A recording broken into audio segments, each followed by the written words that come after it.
Muy bien, shalom a todos. Hoy empezamos el nuevo libro, el siguiente libro. Terminamos Bereshit, Génesis y ahora empezamos con Shemot, el libro de Éxodo.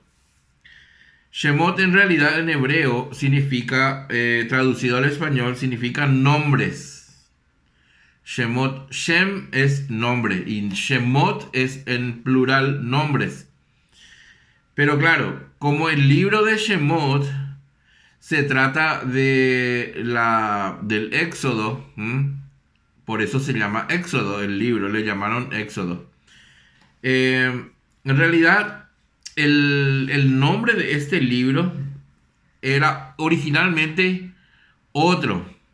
Se llamaba el Sefer Sheni, el Sefer Sheni, el segundo libro.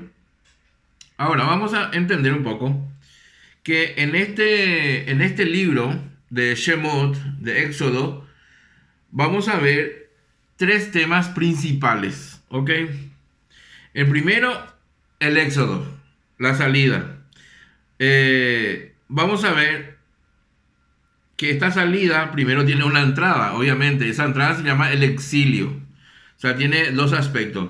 El exilio, que es el galut, en hebreo galut, exilio, y la Geulá, que es la redención. Ok, eso es como primer término. Eh, para ir viendo un poco que y el pueblo de Israel fue exiliado, ese es el sentido, fue exiliado a Egipto y Egipto es el símbolo de exilio total. Es el símbolo de un exilio espiritual. No solamente vamos a ver la historia como de Israel como el exilio en Egipto, sino que también vamos a entender de que Egipto es el simbolismo del paganismo mundial, universal. Recuerden que en su momento Egipto fue la hegemonía de Egipto, hizo que Egipto sea el país, el imperio dominante del mundo. Entonces, por eso Egipto simboliza eh, esa parte de idolatría, donde se practicaba brujería, o sea, paganismo total. Entonces, el paganismo universal está representado en el exilio en Egipto. ¿Mm? Eh, es conocido también Egipto como el padre del mal, así se le llama. También, sí, el padre del mal en la tierra. En su momento también se le llamó, creo que fue el profeta Zacarías, le llamó el gran dragón.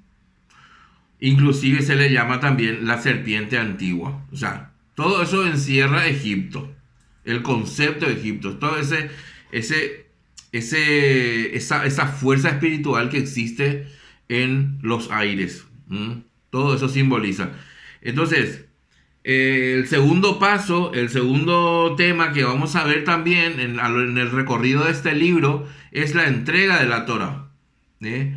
Recordemos que ahí fue entregada la Torah de que al pueblo de Israel en el monte Sinai. Ahora, vamos a entender que ¿por qué hablamos de una entrega de la Torah?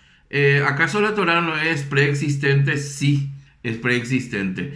Pero aquí lo que vamos a ver es en materia de misbot, en materia de preceptos, se le entrega al pueblo de Israel para que sea él como sacerdote del mundo, del universo. ¿eh? Israel recibe para ser administrador de la Torah, de los preceptos, de las misbot, de Hashem y Baraj, el santo bendito sea. Eh, entonces, eh, también, como tercer punto, vamos a ver en este libro el descenso de la Shekinah en el Mishkan, en el tabernáculo, en el desierto. ¿Se acuerdan que Akadosh Baruj Hu manda construir el Mishkan, el tabernáculo, en medio del pueblo. Por eso que él dice que va a habitar en medio de su pueblo. Entonces, así vamos a ir viendo esto primero de manera general. Vamos a ir viendo, manejando conceptos generales, como estábamos hablando de Egipto, de manera, un concepto general de Egipto.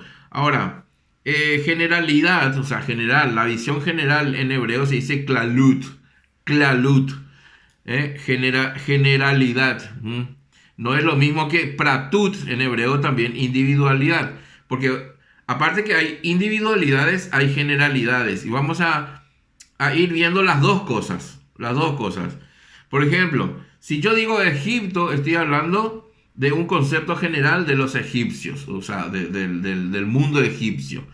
Y si digo Israel, estoy hablando de un concepto general de los israelitas, así como puedo decir también que el término humanidad es algo general de ser humano.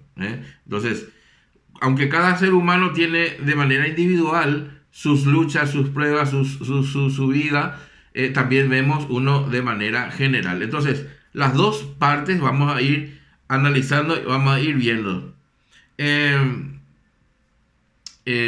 Por ejemplo,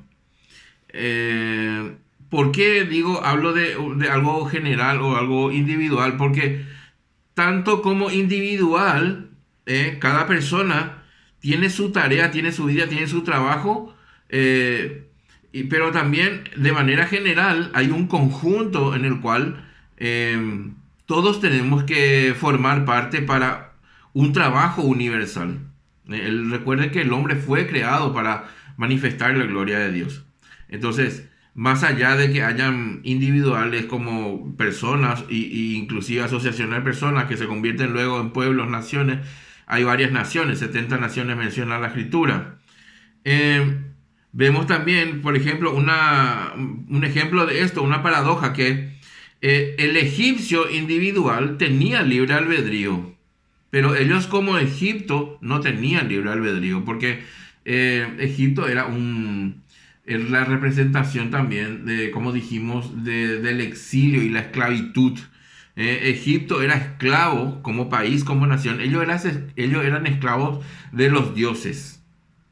Y tanto que los dioses, inclusive sus dioses, eran esclavos de otros, de otros dioses. Era una cosa rara. El faraón era como un dios para el pueblo, pero a la vez el faraón también era esclavo de los dioses. O sea, muy, muy bien estructurado la esclavitud. Pero sin embargo, ahí vemos, ¿verdad? Cada egipcio sí tenía su libre albedrío, pero ellos en conjunto no tenían libre albedrío, porque ya dijimos que eran esclavos. Ahora, lo mismo, Israel, por ejemplo, en diferencia a otros pueblos, Israel no tiene libre albedrío. Israel no tiene libre albedrío. ¿Por qué? Porque Israel tiene que vivir bajo la voluntad divina. Ese compromiso tienen ellos. Ese compromiso tienen ellos. Por eso existen los procesos que vamos a ver en la vida de Israel, como nación, como pueblo, que ellos tienen que pasar. No es que ellos decidieron ir al desierto o, por ejemplo, salir de Egipto y llegar a la tierra prometida. Posiblemente tenían que llevar muy poco tiempo y eligieron, entre comillas, eligieron el camino más largo. Porque dice que si venían por la costa, iban a llegar mucho más rápido. Algunos hablan de 11 días, otros dicen 40 días. Pero ellos se fueron por el desierto y tardaron 40 años en llegar a la tierra prometida. Sin embargo, algunos dicen que podrían haber llegado en 2 años. Bueno, por ese camino. Pero más allá de razonar y decir esto es algo más, o sea, más tangible, más allá de todo lo tangible que podamos pensar, no es que Israel eligió irse al desierto. Dios les llevó al desierto. Ellos necesitaban pasar por el desierto. Israel necesitaba tener mente de nación. Necesitaba tener bien claro que ellos fueron llamados al sacerdocio, fueron llamados a hacer luz. Ellos, acuérdense que ellos estaban saliendo de la esclavitud. O sea, eran esclavos, venían de muchas cosas. Por más que en el fondo ellos clamaban a Kadosh Baruj Hu, ellos tenían ese algo dentro, que sabían que ellos tenían un Dios, que era el creador del universo. Ellos tenían dentro todavía, influenciados por el exilio, por la esclavitud de Egipto, esa influencia de, a ver cómo puedo decir, no me viene la palabra, pero Hashem inclusive les dice que ellos son de dura cerviz, o sea, eran tercos, tenían dentro suyo ese algo, ¿no? Entonces, así vamos a ver, entonces, el exilio y la redención, la entrega de la Torá y la Shejinah que desciende al mundo para posar sobre el Mishkan, que es el tabernáculo. Ahora, hay una pregunta que hacen los Jajamim, los sabios de Israel, dice, ¿qué fue antes? ¿Israel o la Torá? ¿Israel o la Torá? Entonces, dice la Torá que Israel fue primero. Israel fue primero. Y la Torá fue dada a Israel y no Israel a la Torá. Ahora vamos a entender algo muy interesante. Obviamente estamos hablando de la Torá, de los preceptos. No estamos hablando de la Torá, la sabiduría entera de la Torá. Estamos hablando de la Torá como precepto. Como precepto exclusivo, en este caso. Aunque la Torá es para todos, para todo el universo, hay preceptos exclusivos que son de Israel. ¿Se entiende? Hay promesas y hay preceptos que hay que cumplir, que el pueblo de Israel tiene que cumplir, que son exclusivos para ellos. Entonces, esto es importante, entender de que esa Torah, como en sentido misbot, se entrega en el monte Sinaí. Entonces, a partir de allí es donde el pueblo de Israel, una vez que recibe la Torah, una vez que empieza a comprender la voluntad de Akadosh Baruj Hu, ellos se convierten en realidad en el pueblo bendito, en el pueblo elegido, en el pueblo al cual Dios quería empezar a formar para hacer la luz y cumplir su cometido. Entonces, la Torá precede a la creación del mundo, pero la Torá, en el sentido misbot, en el ropaje que se vistió en este mundo, fue entregada después de que se formara Israel como pueblo en el Sinaí. Esa es la explicación más, en términos más precisos. Aunque veamos que Israel nace como pueblo en Egipto, acuérdense que Israel en realidad nace como pueblo en Egipto, pero no tenían todavía la conciencia de pueblo. Ellos sabían, pero no era algo, unámonos porque tal cosa, no. Ellos sabían que eran un pueblo, pero por eso es que ellos viven como exiliados y claro, luego viene la redención. Entonces, así es como vamos a tener en cuenta que es muy significativo, o sea, es muy importante, muy primordial tener en cuenta que Dios primero se fijó en crear al pueblo y darle ese sentido de nación a Israel. ¿Para qué? Para darle la Torah. ¿Se entiende? Ellos tenían que... es como que son dos cosas que tienen la misma intención y con intención se buscan y se encuentran. Tanto como sentirse pueblo y Dios poner en su corazón el sentimiento de ser pueblo y la entrega, el deseo de Akadosh Baruj Hu de entregar la Torah y que haya ahí esa unión. Por eso es que a esa unión inclusive se le llama una boda, ¿eh? Donde la Torah pasa a ser la ketubá, el certificado de matrimonio, ¿eh? La ketubá es un certificado que se le entrega a las parejas que se casan hoy en día. Se hace una ceremonia, ¿verdad? Que todo el mundo conoce, pero se entrega y se firma lo que nosotros firmaríamos como certificado de matrimonio o acta de matrimonio. La ketubá es esa. Solo que en la ketubá se escriben algunos deseos, se escriben algunos preceptos, se escriben algunas intenciones de hacer bien las cosas. Se habla de fidelidad, de amor, de atención, de comprensión, de fidelidad. Entonces, esa es la ketubá. Entonces, eso simboliza la Torah en este momento para, en esa unión de la voluntad de Akadosh Baruj Hu con el deseo del pueblo de aceptar eso y de unirse a Dios en el monte Sinai. Entonces,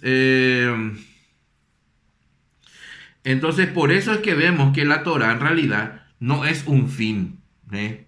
No es un fin, sino que se hizo primero Israel para cumplir la Torah, más bien para que cumpliendo la Torah,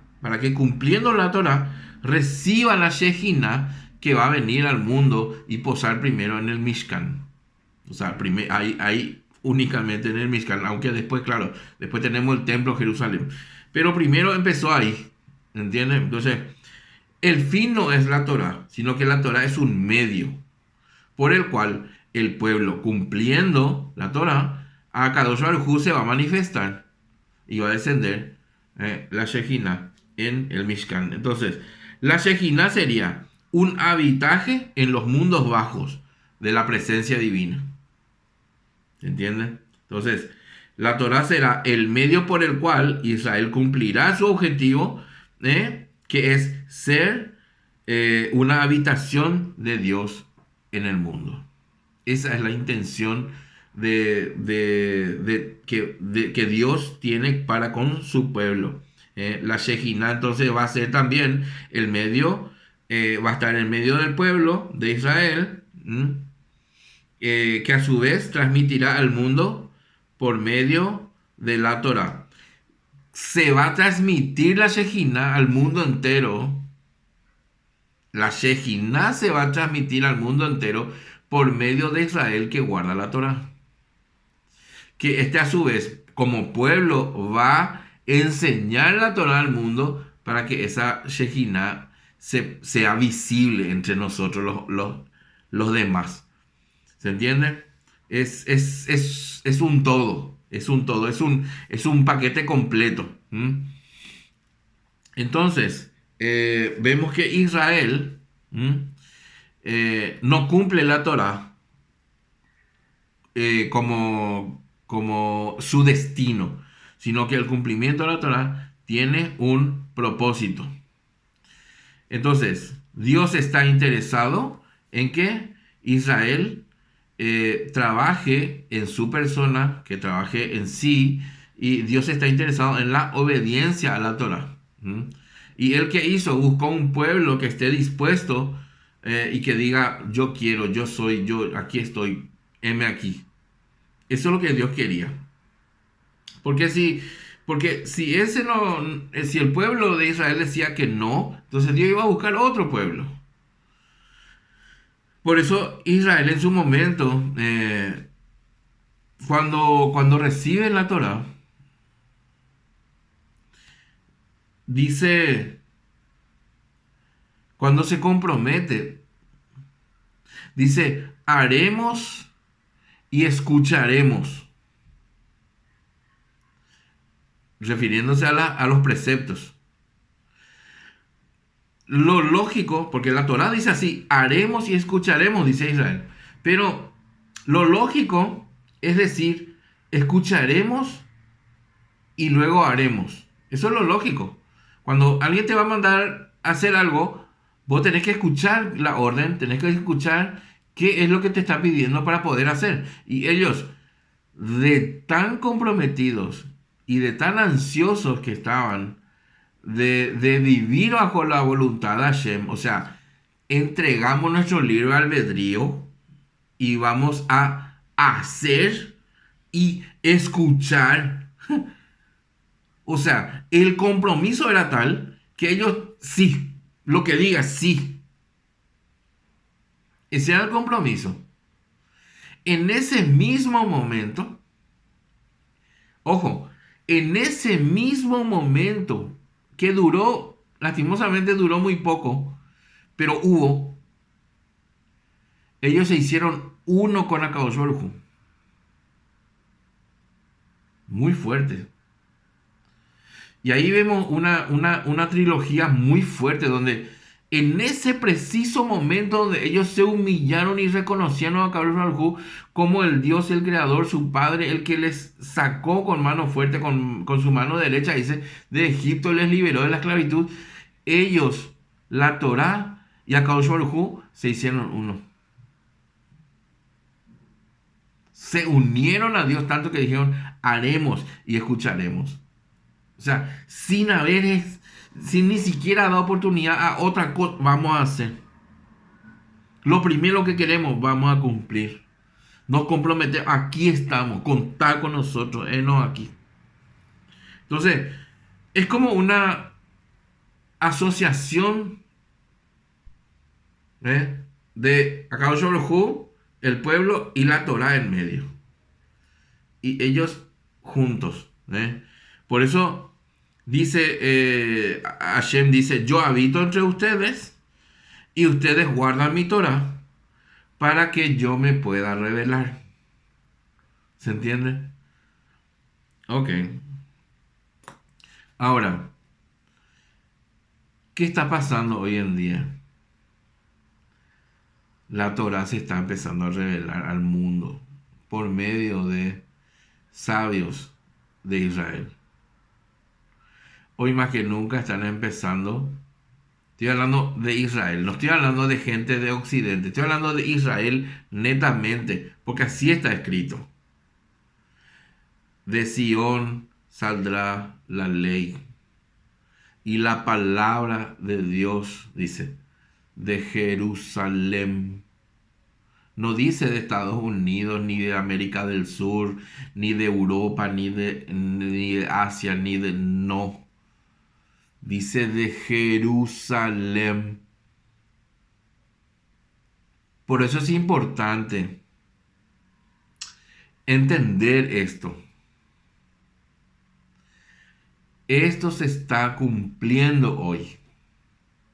Estudiamos con sabios, con rabinos que están en Jerusalén. Y desde allí estudiamos la Torah. Desde allí estudiamos la Torah. Desde Jerusalén, en hebreo. No en traducciones. No desde traducciones. Desde el original. Desde Jerusalén. Desde allí. Es una profecía que se está cumpliendo. Somos testigos y somos parte del cumplimiento de esa profecía. Hoy más que nunca hay una cantidad impresionante de rabinos que están enseñando la Torah desde Jerusalén.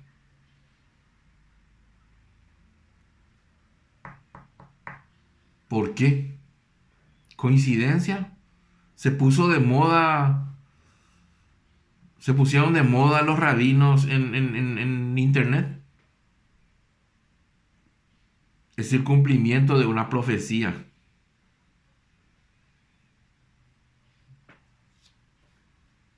El cumplimiento de una profecía. Ellos están empezando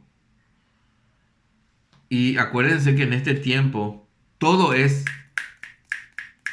así. Algo pasó, miren, algo pasó. Estoy en un grupo de WhatsApp. Algo pasó en Israel hace una hora y yo tengo en mi WhatsApp lo que está pasando. O sea, la información corre así, vuela. Entonces, en poco tiempo, todo el mundo puede escuchar las enseñanzas de la Torah. Y eso está pasando.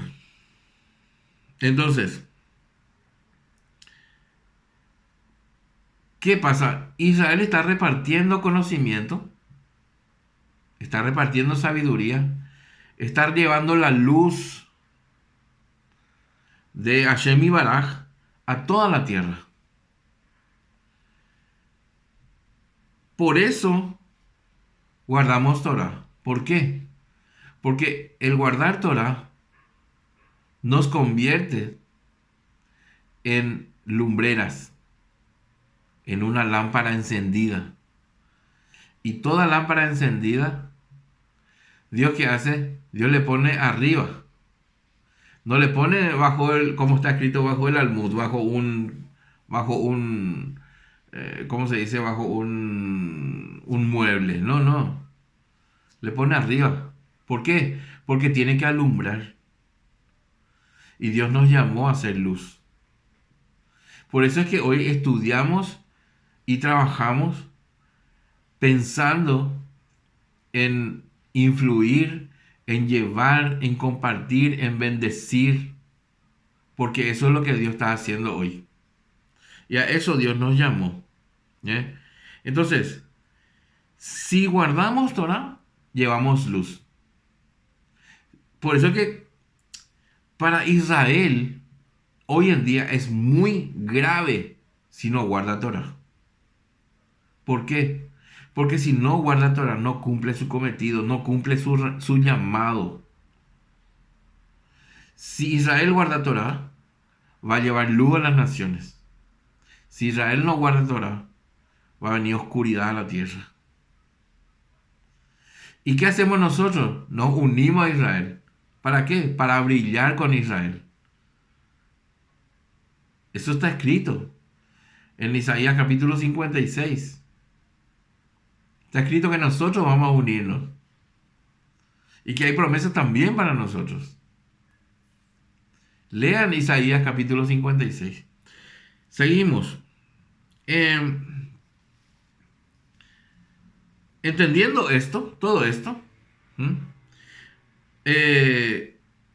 hay una corriente de pensamiento en el mundo que dice que la vida del ser humano es como un examen, que el que aprueba se va al cielo y el que no aprueba se va al infierno. Pero en realidad, si nos fijamos más bien en lo limitado, que es la vida de una sola persona, por ejemplo, y no nos fijamos en realidad en el aspecto general de la vida. ¿Eh? Entonces,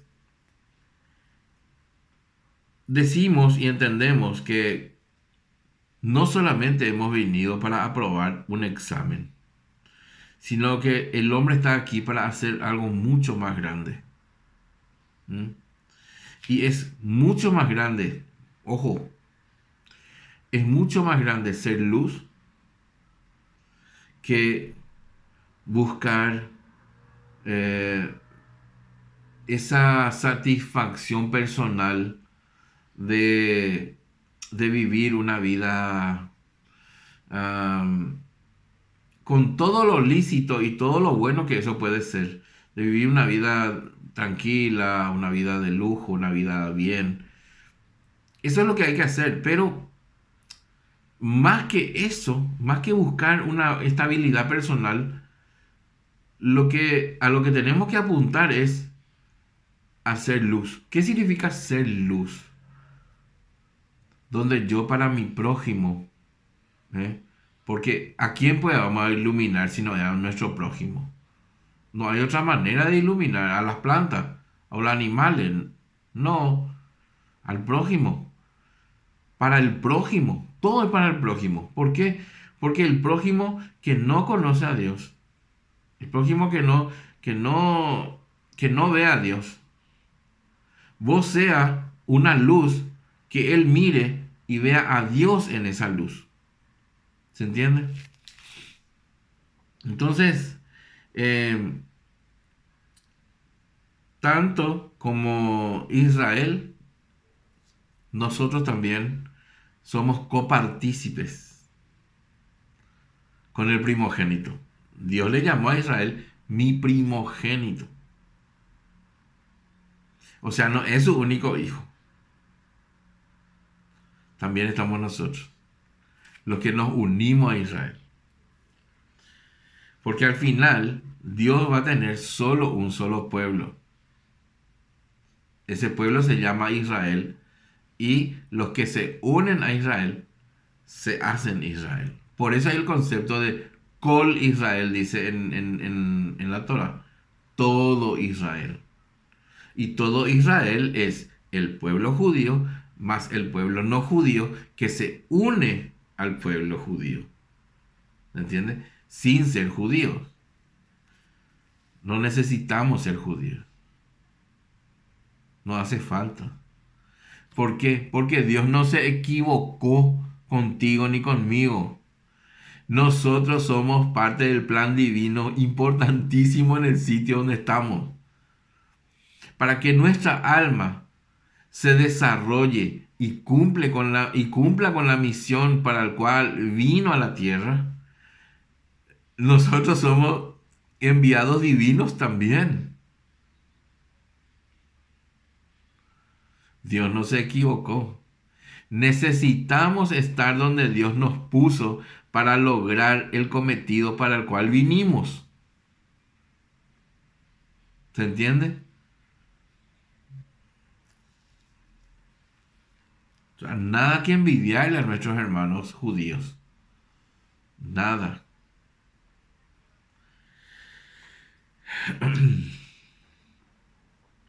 Ok.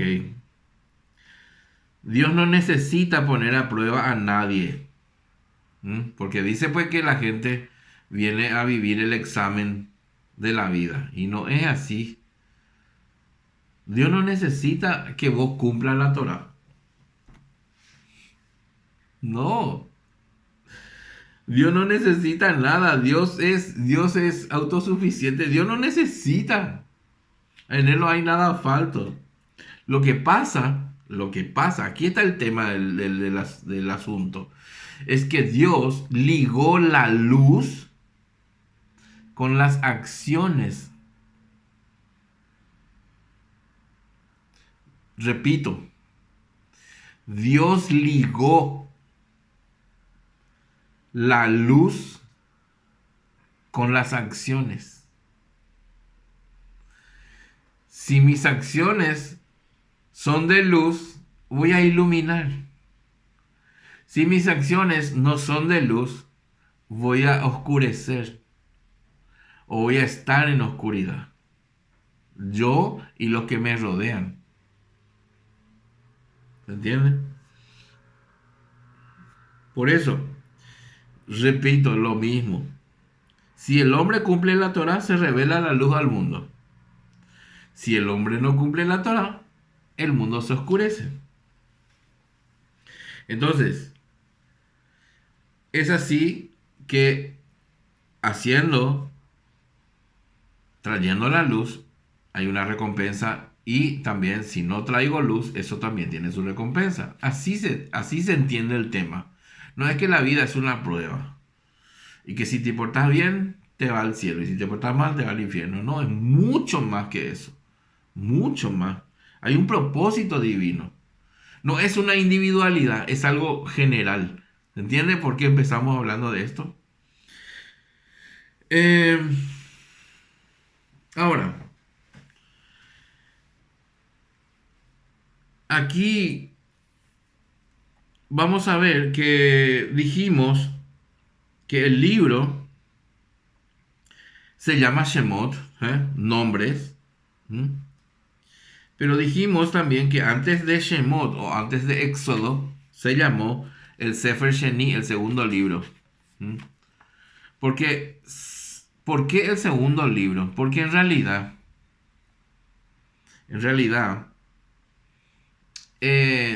tanto Génesis como Éxodo eran solo uno. Y si íbamos a en realidad nombrarle y dividiendo los dos, tenía que ser Bereshit 1 y Bereshit 2, o sea, Génesis 1 y Génesis 2, o primera de Génesis y segunda de Génesis. Una cosa así tendría que haber sido. Pero claro, se le llama el segundo libro. Pero no se llama segundo libro porque es el orden. Porque si no también, Vaikra Levítico tiene que ser el tercer libro, o el libro de números, Bamidbar, tenía que haberse llamado el cuarto libro, y el libro ¿cómo que se llama? Este libro del Mishneh Torah, la repetición de la Torah, se tenía que ser Deuteronomio, el quinto libro, y no es así. ¿Mm? ¿Se entiende? Eh, Muy bien. Esto a modo de ir comprendiendo todo lo que encierra lo que vamos a ir viendo, ¿eh? Que vamos a ir analizando, y vamos a ir viendo de que eh, en Bereshit primero vimos la revelación de Hashem Barak, y luego en este libro vamos a ver el nacimiento de su pueblo, su exilio, su redención, la entrega de la Torá y el descenso de la Shejinah. ¿Mm? Y en Bereshit, por ejemplo, vimos de que Dios se revela como el creador. Pero hay una pregunta. ¿La creación es la revelación de Dios o la ocultación de Dios? Esa es una pregunta. ¿Dios se revela en la creación o se oculta en la creación? Las dos cosas. ¿Por qué? Porque el hombre, la persona, puede pasar y puede transitar en este mundo sin ver a Dios, siendo totalmente ateo.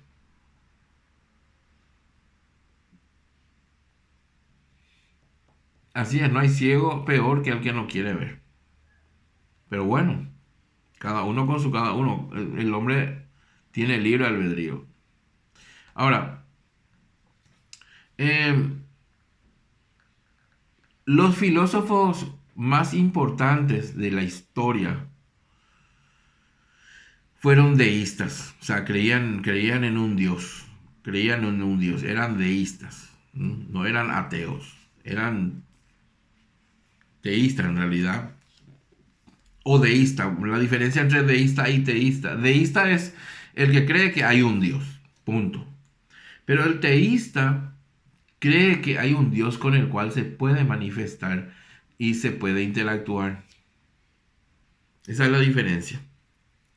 De que el teísta cree que Dios se revela, pero el deísta sabe que está Dios en algún lugar. Esa es la diferencia. Entonces, eh, dicho esto, hablando del libro de Shemot y la importancia de tener en cuenta todo esto que nos trae luz para entender dónde nos estamos metiendo ahora. eh, el libro de Shemot comienza con el libro de Éxodo, nombres Shemot, Éxodo. Eh, Vamos a ir viendo. Dice: Be'ele Shemot Benei Israel, Habaim Mizraim, Et Jacob Ish Ubeitobau. Reuben, Shimon, Levi, Yehuda, Isachar, Zebulun, Binyamin, Dan, Naftali, Gad, Be'asher. Vayehi kol nefesh, Yotzei, Yeret Shevi'im, nefesh, Ve Yosef Aita, Be Mizraim. Dice: Estos son los nombres de los hijos de Israel que vinieron a Egipto con Jacob. Cada hombre con la gente de su casa vinieron. Reubén, Shimón, Leví, Yehudá, Isachar, Zebulún, Binyamin, Dan, Naftali, Gad y Asher. Fueron todas las almas que salieron del muslo de Jacob, 70 almas. Y Yosef estaba ya en Egipto. Entonces, vemos cómo el libro arranca con la mención de los nombres. No está el nombre de los 70, pero está el nombre, está escrito de que 70 fueron los que vinieron con Jacob, incluido, ahí está incluido Yosef, José el justo, Yosef Azadik. Entonces, Yosef está incluido. Aunque Yosef ya estaba allí, es más, era virrey de Egipto, él fue contado, obviamente, con Jacob, porque él, aunque tenía aspecto de egipcio, era era el máximo líder después de Faraón, era él, o sea, un aspecto de egipcio, tanto que era irreconocible. Entonces, eh, él no perdió su esencia, él no perdió él llevaba muy dentro suyo su comunión con Akadosh Baruj Hu, tal es así que eso le mantuvo firme. Por eso él es considerado Yosef el justo, porque teniendo todo el poder para hacer las maldades que podía y que quisiera o que se le antojara, tenía todo el poder para hacer. Pero él se mantuvo justo. Él se mantuvo firme. Y dice la Torah que era una persona muy guapa. Ese era un tío muy guapo. Un hombre así. No así. Lo contrario de así. Dice que era un hombre, un muchacho muy lindo. Muy guapo. Y tal así que las mujeres se volteaban todas a mirarle. Y dice que él agachaba la cabeza y no miraba. Él miraba su camino y se iba. Él no quería ver, no tenía que tener contacto visual con nadie, con ninguna. Porque eso le sería para él como una especie de desviarse de sus propósitos divinos. Entonces él dice que, y ahí. Entonces, eso es como parte de, ¿cómo se dice? Parte de un dato extra. eh.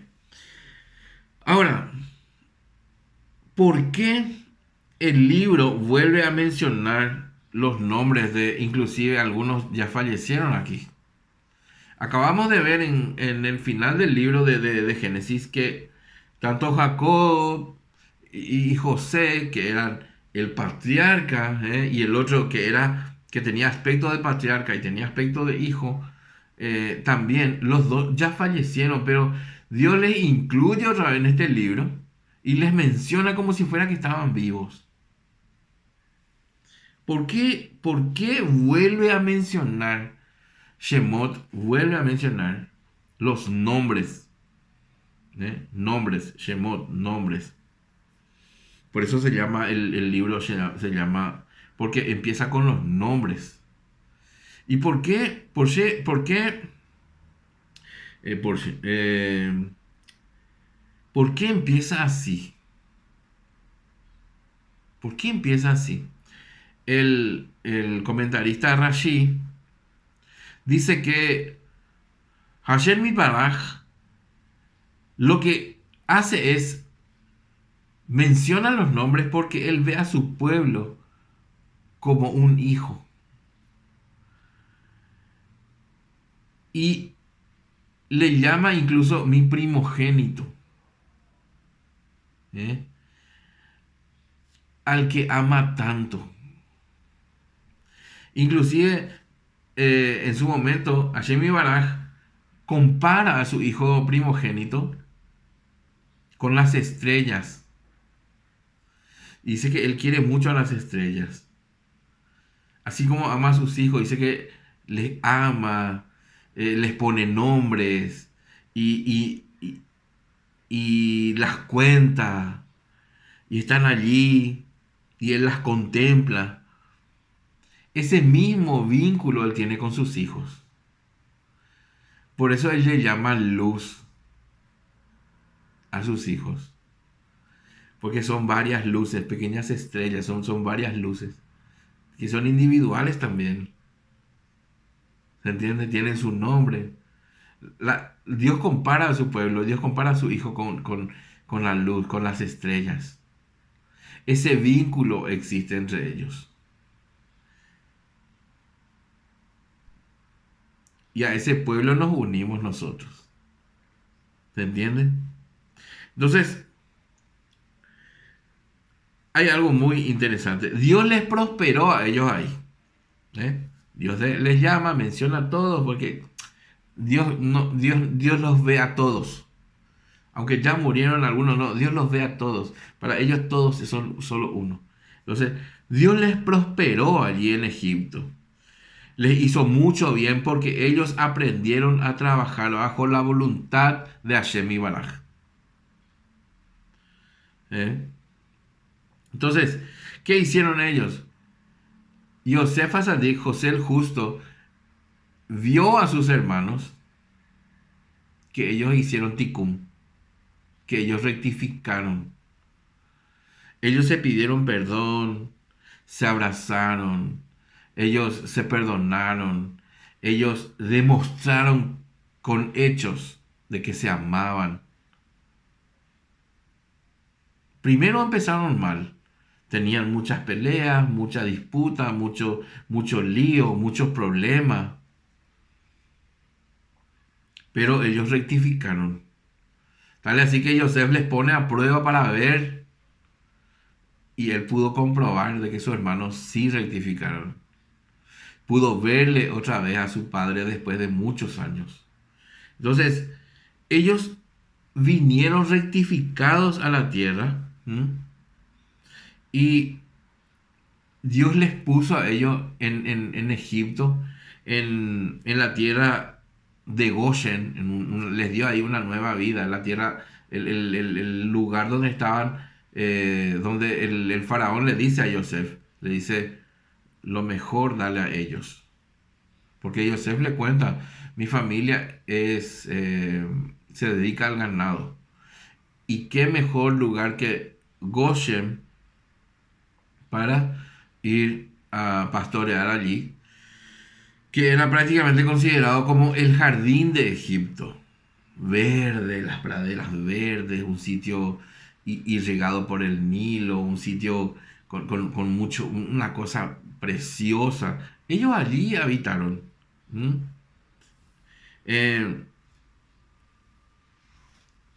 Un campo verde donde, claro, el ganado pastaba y el pueblo acampaba a sus anchas. Como reyes Dios le tuvo ahí. Vemos el verso 7 de Éxodo 1. Vemos el verso 7. Dice, Bené Israel, Perú. Dice, Bené Israel, Perú, Beishersu, Beirbu, Bayatzumu, Bemeot Meot. Esto es impresionante. Y aquí hay algo que quiero resaltar. La Torá aquí dice 6 palabras que tienen similitud para decir para dar a entendernos la prosperidad de Israel. 6 palabras que son sinónimos, que significan cosas diferentes, pero todos son sinónimos. Están diciendo 6 veces prácticamente lo mismo. Dice Perú, es, es una. Beishelzu es el segundo. Beirbu, Bayatzmu, Bemeot, Meot. Bemeot, Meot. Sí. ¿Qué significan?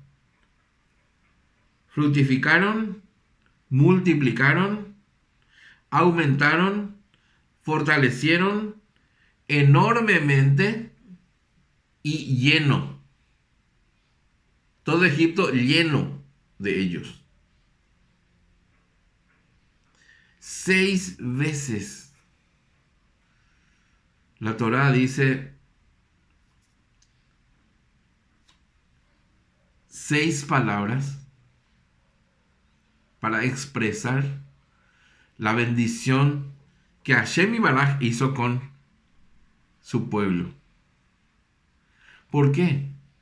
Porque su pueblo hizo tikkun.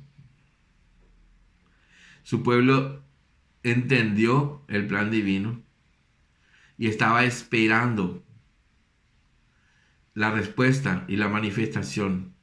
Y empezaron a ver la provisión divina. Por eso dice Perú, Beishelzu, Beirbu, Bayatzmu, Bemeot, Meot. Y fructificaron y se multiplicaron y se aumentaron y se fortalecieron enormemente y se llenó todo Egipto de ellos. Estas 6 palabras, dice la Torá, que estas 6 palabras era una señal que apuntaba a la prosperidad de Israel, al progreso de Israel. Tanto así que hasta las mujeres parían de a 6 hijos, sextillizos tenían. O sea, se procreaban impresionante, impresionante. Y comenta Rashi que en un momento dado, eh,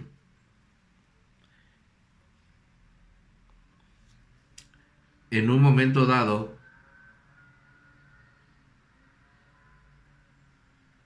Edom tiene un nieto.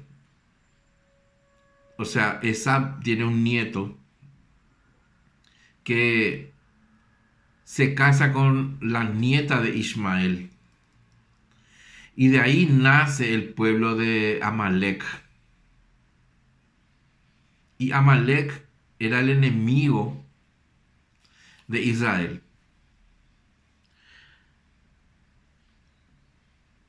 Dice que había antecedentes que Amalek atacó Egipto con la intención de destruir a los hijos de Jacob que estaban ahí. Egipto se defendió y no pudieron. Ahora se fueron de vuelta, se juntaron con más personas, reunieron un ejército aún más grande y otra vez Egipto ganó la batalla. Y es allí donde uno de los generales del faraón, un faraón nuevo que se levantó, dice que se levantó un faraón nuevo que no conocía a Yosef. O sea, en realidad no es que no conocía, era imposible que no conozca a Yosef. Porque Yosef fue quien levantó Egipto como la potencia mundial. No solamente ella era, sino que le catapultó ahí. En todo el tiempo que vivió Yosef, Egipto era lo máximo. No había otro más grande que Egipto. Todos los pueblos estaban sometidos a Egipto. Todos, todos. Eran la potencia. No había otro. Ellos dominaban el mundo. y el virrey era Yosef. ¿Qué pasa? Que en esta segunda guerra, en este intento de invasión, donde se unieron allí los hijos de Edom y los hijos de Ismael, que eran los amalequitas. Ahora, Amalek también, en concepto general, es un concepto, es un espíritu que unen hoy Occidente con el mundo árabe, que quieren otra vez la destrucción de Israel actual.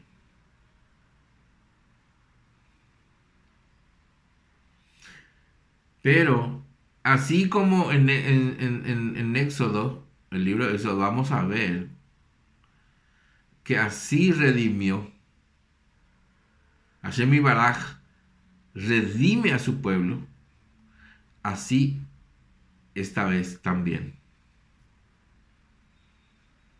Lo que pasó allí se va a repetir.